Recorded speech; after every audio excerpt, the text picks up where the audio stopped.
Determined to keep up pressure on the government, far-left supporters march through Paris as opposition to President Emmanuel Macron's new work law continues.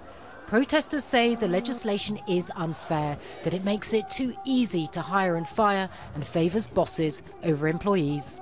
All the benefits we have fought for, and now it's being taken away from us. Well, it's not acceptable. Some people are working, but they are close to burnout, and the other one are not working and would like to work. Something is wrong, and I don't think that their decision will make that better.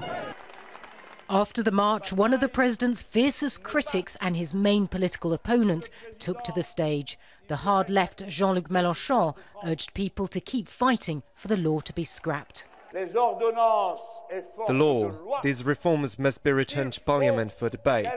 The battle isn't over, it's just begun.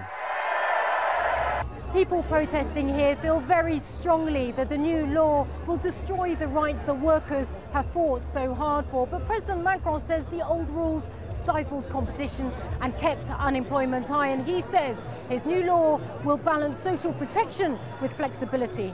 On Friday, Macron signed a rare executive order forcing through the contentious reforms to avoid months of parliamentary debate. The hope is that the changes will make it easier for people like Sam Weaver.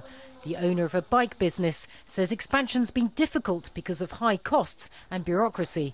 Being an entrepreneur in France is tougher than back home in the United States. Doing it in France has become it's an absolute nightmare. Hiring somebody is so expensive. If France really wanted to grow the economy in the way I think they could, they need to help the small businesses like my own so that we can employ 1, 2, 3 people if we need to. The president has succeeded in passing his reforms and fulfilled an election campaign promise. He's pleased his supporters, but he still faces a battle on the streets. Natacha, Butler, Al Jazeera, Paris.